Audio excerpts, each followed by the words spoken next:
नमस्कार प्रेक्षकांनो, उद्योग मार्ग परिवारात तुमचं सर्वांचं खूप खूप स्वागत आहे। आजच्या व्हिडिओमध्ये आपण पाहणार आहोत गावरान कुक्कुटपालन कशा प्रकारे केलं पाहिजे, गावरान कुक्कुटपालन करताना कोणती काळजी घेतली पाहिजे। फॉर एक्झाम्पल त्यांचं लसीकरण कसं असलं पाहिजे, कोणत्या कोंबड्या गावरान आहेत किंवा हायब्रिड आहेत ह्या कशा ओळखल्या पाहिजेत, बरंच काही तुम्हाला ह्या व्हिडिओमध्ये पाहायला भेटणार आहे। सरांना तब्बल गेल्या 5 वर्षापासून गावरान कुक्कुटपालनाचा अनुभव आहे। सर प्रशिक्षणही देतात, त्यामुळे त्यांना ह्याची डिटेल इन्फॉर्मेशन आहे गावरान कुक्कुटपालनाची, त्यामुळे आपल्याला आज ते त्यांचा अनुभव शेअर करणार आहेत।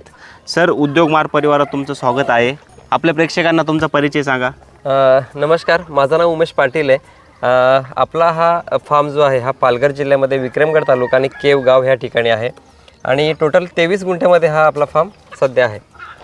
आजचं जे यंग जनरेशन आहे, यंग जनरेशन आज विविध मार्गावर जात आहे। बरोबर, व्यवसायाकडे वळणं खूप लांबची गोष्ट असते, पण त्यातली त्यात ॲग्रिकल्चर सेक्टरवर जे व्यवसाय डिपेंड असतात तिकडं वळणं तो खूपच त्यांच्यासाठी मुश्किल असतं। तरीसुद्धा तुम्ही हे क्षेत्र का बरं निवडलं? हे निवडायचं कसं की कोरोना काळामध्ये काय झालं की माझ्याकडे भरपूरशी जागा म्हणजे 5-10 गुंठे आपल्याकडे जागा होती आणि त्या 10 गुंठ्यामध्ये आमचे काकांचे आणि आमचे हिस्से होते, तर ते वाटणी केली आणि त्या ठिकाणी मला आंबे लावायचे होते। मग त्या हिशोबाने आपण ते पूर्ण प्लॅन केलं आणि मग व्हिडिओ बघत असताना त्याच्यामध्ये कुक्कुटपालनाचे व्हिडिओ काही इंटरेस्टिंग वाटलं, मग म्हटलं आपणही सुरुवात करूया आणि त्यापासून आपण सुरुवात केली।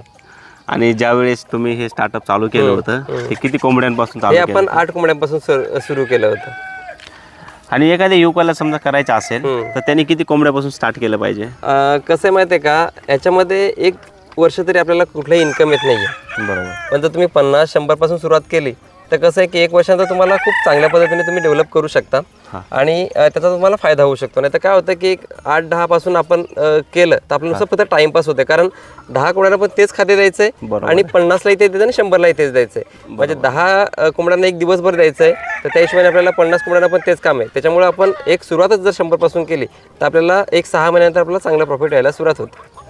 आणि ह्याच्यामध्ये काय होतं सर, समजा एखाद्याला समजा छोटं स्टार्टअप करायचं आहे कुक्कुटपालनाचं, तर त्यावेळेस स्टार्ट करताना आता समजा त्यांनी फॉर एक्झाम्पल 100 कोंबड्यापासून स्टार्ट केलं, स्टार्ट केल्यानंतर काय होतं, आता शेडची निर्मिती असेल किंवा हे जे स्ट्रक्चर असतात आपल्याला एकदा बनवायचे असतात, नंतर ते बनवायचे नसतात। बरोबर, तर मग ते शेडच्या स्ट्रक्चर विषयी काय सांगाल? शेड तुम्हाला बनवताना तुम्ही काय करायचं की आधी 2-4 फार्म हे बघून या, बरोबर, जे कशा पद्धतीने बांधले गेलेले आहेत। शक्य होत असेल तर आपल्याला पूर्व आणि पश्चिमच ठेवायचे, उत्तर आणि दक्षिण हे ठेवायचं नाही आहे। आणि जर तुम्हाला 100 कोंबड्या पाळायच्यात तर आधी तुम्ही 10 बाय 10चा शेड करा। जसं तुमच्या कोंबड्या वाढतील तशा स्टेप बाय स्टेप तुम्ही वाढवत जा, जेणेकरून तुम्हाला जास्त एकदाच इन्व्हेस्ट करायची गरज लागणार नाही आहे आणि त्याच्याने तुमचा जो पैसा आहे तुमच्याकडे सेव्हिंग राहणार आहे। लाखोचे शेड बांधलं तर काय होतं की तुम्हाला नॉलेज नसतं काही आणि तुम्ही त्याच्यामध्ये कोंबड्या भरताय, तुम्हाला काहीच नॉलेज नसल्यामुळे तुमचा लॉस होतो आणि जे लाखोचे शेड आहेत ते भंगारमध्ये 10-20 हजारामध्ये आपल्याला द्यावे लागतात, कारण त्याच्यामध्ये वीट, रेती आणि सिमेंट हे आपल्याला वेस्ट जातं। त्याबरोबर आपली जागा जी आहे ती सुद्धा वेस्ट जाते। आपल्याला फक्त पत्रे विकता येतात आणि लोखंड विकता येतं आणि जाळी विकता येते, तर ह्याच्यामध्ये आपलं भरपूर असं नुकसान होतं। त्यासाठी आपण जिथे चांगले फार्म असतील किंवा जे ट्रेनिंग देणार असतील तर त्यांच्याकडे ट्रेनिंग घ्या आणि त्यानंतरच आपल्या व्यवसायाला सुरुवात करा। आणि पिल्लं घेताना सर ते किती महिन्याचे घेतले पाहिजे, किती दिवसांचे? पिल्लं घेत असाल तुम्ही तर जसेच निघाले 1 ते 2 दिवसाचे ते घ्या, त्याच्यानंतर घ्यायचं असेल तर 15 दिवसाचं घ्या किंवा 1 महिन्याचं घ्या।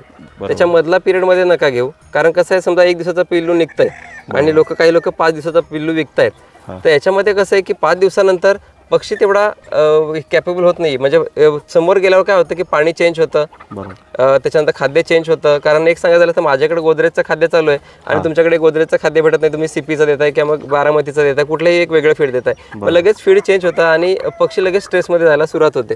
त्यासाठी घेत असाल तर तुम्ही 1 दिवसाचा पक्षी घ्या, जेणेकरून तुमच्या इथे गेल्यावर तर डायरेक्ट त्याला वातावरण तेच सेम भेटणार आहे। तुमच्या इथे तुम्ही फीड जे देणार आहे ते तुमचं कंटिन्यू पुढे जाणार आहे आणि पाणी त्याला सूट होते। त्या हिशोबाने जर तुम्हाला घ्यायचं असेल तर तुम्ही 1 दिवसाचा 2 दिवसाचा घ्या, त्याच्यानंतर डायरेक्ट 15 दिवसाचा घेतला तरी चालतं।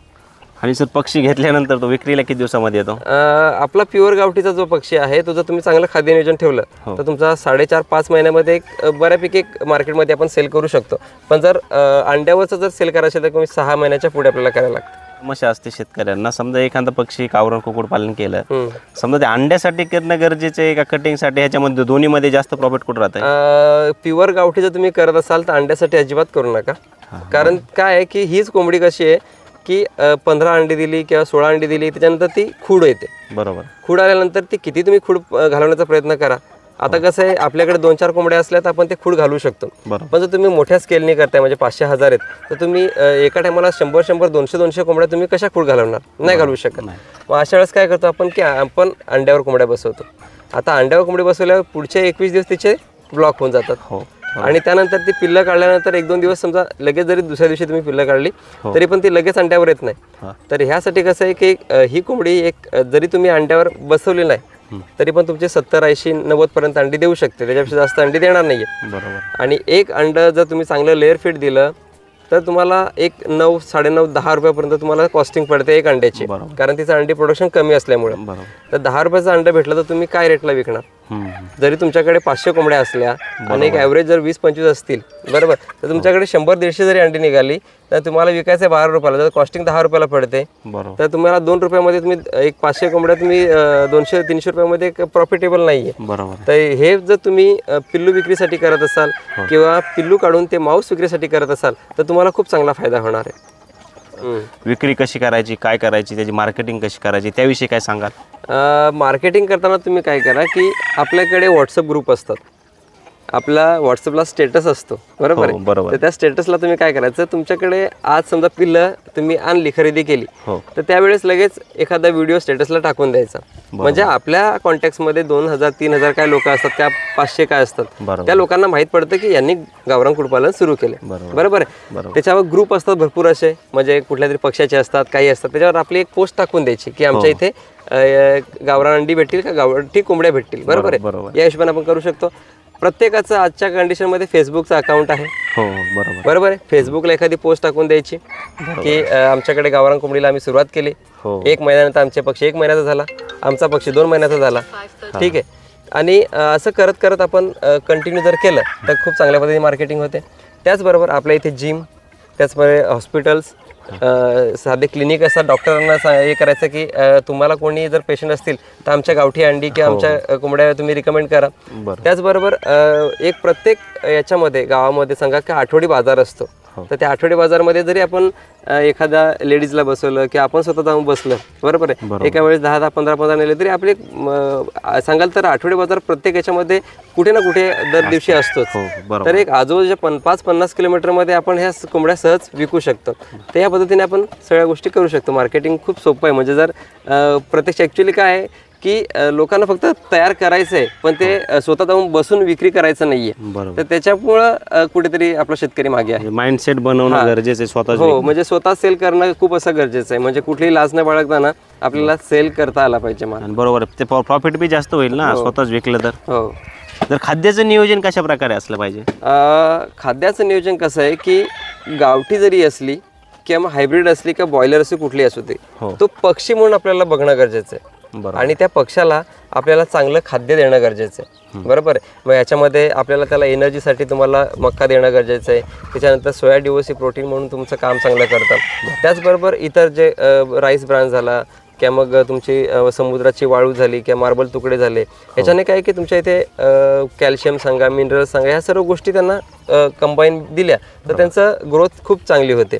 म्हणजे एक सांगायचं झालं तर आपण रोज डाळ भात नाही खाते बरोबर आहे. त्याच पद्धतीने त्यांनाही खूप चांगलं पद्धतीचं दिलं पाहिजे.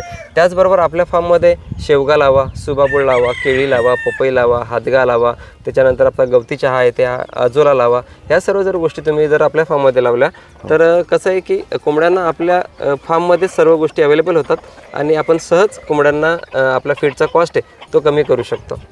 ज्यावेळेस आपण गावरान कुक्कुटपालन सुरुवात करतो तर त्याचं लोकेशन कुठं असलं पाहिजे? समजा लोकेशन विषयी काय सांगाल? ते ग्रामीण भागात, रुरल एरियामध्ये, अर्बन एरियामध्ये, सेमी अर्बन? कसं माहिती आहे का लोकेशन कुठेही पाहिजे असं काही लोकेशनचं हे नाही आहे. पण नियमानुसार कसं आहे गव्हर्नमेंटच्या नियमानुसार की आपला फार्म एक गावापासून 500 मीटर लांब पाहिजे. अच्छा. मंदिर असेल, मस्जिद असेल किंवा गुरुद्वारा असेल किंवा कुठलंही धार्मिक स्थळ असेल त्यापासून 200 मीटर लांब पाहिजे. त्याचबरोबर आपला फार्म मेन रोडपासून 200 मीटर आत पाहिजे. बरोबर. नदी नाळे तलाव ह्यापासून 200 मीटर लांब पाहिजे. का तर नदी नाल्याला पूर आला तर आपल्याला गव्हर्नमेंट आपल्याला पंचनामा केला तर आपल्याला भरपाई देणार नाहीये. बरोबर आहे. मेन रस्त्यापासून लांब का पाहिजे? कारण मेन रोडला भरपूर अशी वाहनं जातात. आपल्या अंड्यावरच्या कोंबड्या असतील जर जोरात आवाज दिला हॉर्नचा तर आपले अंडी प्रोडक्शन कमी होतं, आपल्या कोंबड्या स्ट्रेस जातं कारण हे भित्री पक्षी आहे. बरोबर. ठीक आहे. दुसरी गोष्ट काय की रोडला बॉयलरच्या गाड्या जातात, गावरांच्या गाड्या जातात.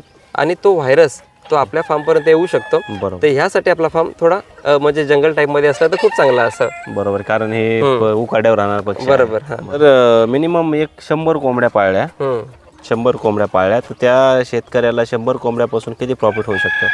आता कसं माहिती आहे का, हा आपला एक पक्षी आहे समजा सांगायचं झालं तर हा 100 पक्षी घेतल्याने त्याचं प्रोडक्शन 6 महिन्यांनी चालू होते.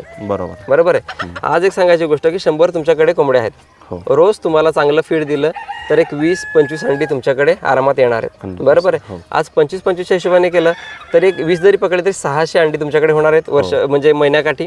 बरोबर आहे. आज 600 अंड्यातून एक 400 जरी पिल्लू निघाली तर प्रत्येक महिन्याला 400-400 पिल्लं जर निघत आली, त्यातून 200 पिल्लं जरी विकली तरी तुम्हाला 10-11 हजार भेटणार आहेत. आणि 200 पिल्लं जी वाढवणार आहेत आपण तर ती स्टेप बाय स्टेप वाढत गेली. 5 महिन्यानंतर प्रत्येक याला आपल्याला 200 मधून 150 जरी जगली तरी आज एक कोंबडीची किंमत आहे समजा आपल्याला 300-400-500 रुपयापर्यंत आहे. बरोबर आहे. एक आपण लमसम जरी एक 500 रुपये कोंबडा आणि कोंबडी पकडला तरी आज 150 कोंबड्याचे तुम्हाला 75,000 रुपये होत आहेत. 100%. बरोबर आहे. त्याच्यामध्ये खाद्य खर्च तुमचा होऊन किती होणार आहे? 20,000, 25,000, 30,000 जरी 50 जरी झाला तरी तुम्ही ऑलरेडी 11,000ची पिल्लं विकलेत. बरोबर. 25,000 हे आहेत. म्हणजे एक साधारण एक 100 याच्यामधून एक व्यक्ती आरामात 25-30 हजार रुपये कमवू शकतो. पण त्याला ते परफेक्ट प्लॅनिंग पाहिजे, तेवढी जागा पाहिजे, तेवढं शेड पाहिजे आणि चांगलं कंपाऊंड वगैरे ह्या सर्व गोष्टी असल्या तर नक्कीच त्याला परवडणार आहे. आणि सर आता खाद्याचा विषय काढला तुम्ही, आता खाद्याचं प्रयोजन कसं असलं पाहिजे तो आपल्या प्रेक्षकांना हे सांगा. खाद्यांचं नियोजन करताना जे लहानपणी पिल्लं ते विक्रीला येईपर्यंत काही त्या स्टेज असतात, त्या स्टेज विषयी काय सांगा? कसं असतं माहिती आहे का, 1 ते 15 दिवस आपल्याला द्यायचं आहे ते प्री स्टार्टर. मग तुम्ही बॉयलरचं द्या किंवा गावरांचं द्या, कुठलंही चालतं. देण्याचं कारण कसं आहे, बरेच लोक तांदूळ गहू देतात आणि पक्षी कमजोर होतो आणि पक्षी मरायला सुरुवात होते. बरोबर. आता मला हे समजत नाही की लोक 55 रुपयाला पिल्लू घेत आहेत, पण आता एक सांगायला तर 100 पिल्लांना एक बॅग लागते 1750 रुपयाची. बरोबर आहे. किंवा मग बॉयलर घेतलं तर तुमचं एक 2300 रुपयाला, म्हणजे 100 पक्ष्यांना एक महिनाकाठी 23 रुपये खर्च येतो. बरोबर. एक 23 रुपये वाचवण्यासाठी लोक 55 रुपयाचं पिल्लू मारतायत. बरोबर आहे. आता मित्रांनो हे करू नका. तुम्ही काय करा, पहिले 15 दिवस तुम्ही प्री स्टार्टर द्या, त्याच्या पुढचे 15 दिवस तुम्ही स्टार्टर द्या आणि त्याच्यानंतर तुम्हाला डायरेक्ट लोक काय करतात की ठरवलेलं आहे की 15 दिवस स्टार्टर दिलं, मार्केटचं फीड दिलं की डायरेक्ट लगेच तांदूळ गहूवर आणतायत. तर ते करू नका. कारण कसं आहे की त्याचा जो मोठ्या वेळेचा म्हणजे त्याला जी पचनक्रिया असते त्याला ती सवय पडलेली असते. आणि जेव्हा तुम्ही स्टार्टरवरून डायरेक्ट तांदूळ गहूवर घेऊन येत आहे तेव्हा काय होतं की पक्षी स्ट्रेसमध्ये जातो, कारण ते खाद्य लगेच चेंज होतं आणि पक्षी खायचं कमी करतो आणि त्याच्यामुळं वजन वाढ या सर्व गोष्टी होतात. तर जर तुम्ही पिल्लं खरेदी करत असाल तर त्या ठिकाणी जर तुम्ही जिकडून समजा 1 महिन्याची पिल्लं खरेदी करता त्याच्याबरोबर तुम्ही तिथली 1 गोण किंवा 10 किलो तरी 20 किलो तरी तुम्ही त्याच्याबरोबर घेऊन जा. त्याचं कारण कसं आहे की फीड चेंजेस होत नाहीये. जेव्हा तुमच्याकडे तुम्ही जाताय पहिल्या दिवशी तुम्हाला जे रेग्युलर फीड आहे तेच द्यायचं आहे आणि तुमच्याकडचं आलं की ते स्टेप बाय स्टेप मिक्स करून पक्षाला द्यायचं, म्हणजे पक्षाला त्या तुमच्या तिथल्या फीडची सवय होऊन जाते. ठीक आहे. त्याच्यामध्ये तुम्ही तांदूळ टाका, मका टाका, गहू टाका, कोंडा टाका, सोया डिओसिस टाका, मच्छीचा चुरा टाका, जे टाकायचं ते टाका, पण लगेच फीड बंद नका करू. तर या हिशोबाने आपल्याला जर केलं तर खूप चांगला रिझल्ट तुम्हाला बघायला मिळेल गावठीमध्ये. पण असं जर केलं तर बरेच जणांचं असं म्हणणं असतं की ह्याची फिडिंग कॉस्ट वाढली तर प्रॉफिट जनरेट कमी होईल.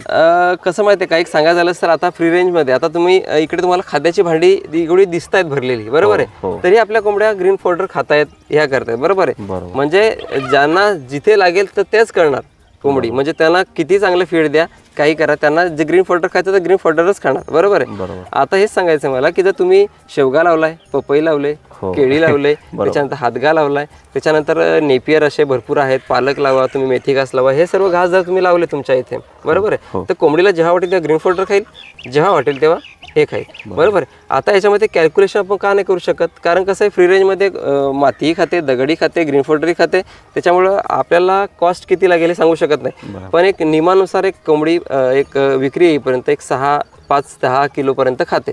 आज एक 6 किलोचा रेट जरी तुम्ही मार्केटचं जरी फीड दिलं तरी 30 रुपयाचा रेट पकडा. बरोबर आहे. तरी 180 रुपये तुम्हाला खर्च येतो. तुम्ही पिल्लू खरेदी केलंय 60 रुपयाचं. बरोबर आहे. तर तुमचं 240 रुपये म्हणजे 250 रुपये मेडिसिन वगैरे ते मॉर्टेड असं बघून 250 रुपये पकडा. बरोबर आहे. आज जरी 250 रुपये पकडलं तरी तुमची कोंबडी 400 रुपयाला जाते. बरोबर. म्हणजे तुम्हाला 150 रुपये प्रॉफिट होतच आहे ना. पण कसं हे प्रॉफिट का दिसत नाहीये, तुमच्याकडे कोंबड्या 50-100 असतील तर नाही दिसत आहे. पण जर तुमच्याकडे ह्याच कोंबड्या 500-500 जर मल्टिप्लाय जास्त असल्या तर तुम्हाला सहज ते तुम्हाला प्रॉफिट जास्त दिसून येतं. जे लसीकरण असतं ते लसीकरण खूप कॉम्प्लिकेटेड वाटतं शेतकऱ्यांना. त्या लसीकरणाविषयी काय सांगाल? मित्रांनो, जरी गावठी कोंबडी असली तरी तुम्ही लसीकरण परफेक्ट करा. म्हणजे पहिल्या दिवशी मॅरेक्स करतात, ठीक आहे. सहज शक्य होत नाही मॅरेक्स करणं, पण जर होत असेल तर तुम्ही करा, ठीक आहे. त्याच्यानंतर आपल्याला 7व्या दिवशी लासोटा करायचा आहे, 14व्या दिवशी गंभोरं करायचं आहे, 21व्या दिवशी लासोटा बूस्टर. जो लासोटा असतो तोच आपण बूस्ट करतो म्हणून त्याला बूस्टर बोललं जातं. त्याच्यानंतर 28व्या दिवशी गंभोरं करायचं आहे बूस्टर तुम्हाला.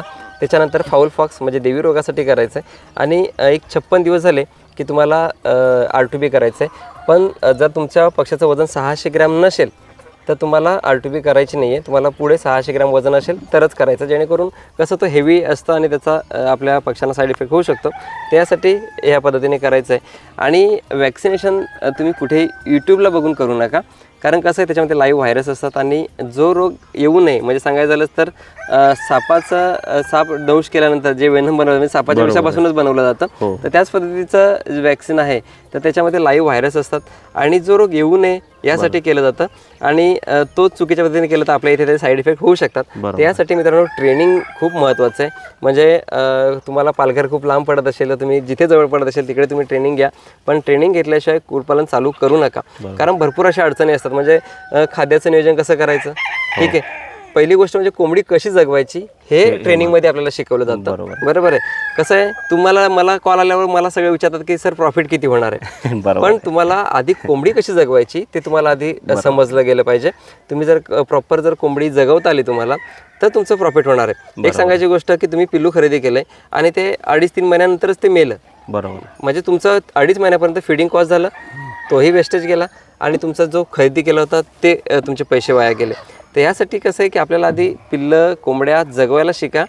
त्यासाठी जर तुम्ही लाखोनी शेड बांधताय, लाखोचे कंपाऊंड करताय, जागा खरेदी करताय, तर तुम्ही एक 1500 ते 2000 रुपये तुम्ही सहज ट्रेनिंगसाठी केलं तर तुम्हाला तो जो अनुभव आहे तो तुम्हाला आयुष्यभरासाठी येणार आहे, बरोबर आहे. अशातला भाग नाही की आपण लोक सांगतात की आम्हाला शिकायला मिळणार आहे, आम्ही घरच्या घरी जेव्हा 100 पडू आम्ही शिकू, पण जिथपर्यंत तुम्हाला कोणी शिकवत नाहीये तो पण तुम्ही स्वतःहून कसं काय शिकणार आहे, बरोबर आहे. तर ह्या गोष्टीसाठी आपल्याला ही काळजी घ्यायची आहे की ट्रेनिंग खूप मस्ट आहे म्हणजे घेणं तुम्हाला जेव्हा तुम्ही कुक्कुटपालन सुरू करायचं डोक्यात आणताय त्यावेळेस.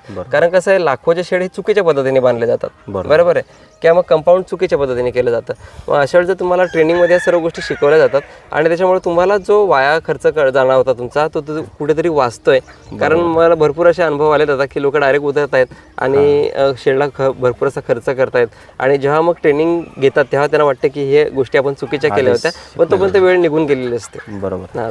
आणि सर जे आपले प्रेक्षक आता समजा गोंदिया वगैरे जे काय नाशिक वगैरे लांबचे राज्य लांबच्या जिल्ह्यामधून आहेत त्यांच्यासाठी ऑनलाईन ट्रेनिंग आहे तुमची? हो, आपली ऑनलाईन ट्रेनिंग आहे. आपली ऑनलाईन 40 तासाची ट्रेनिंग आहे.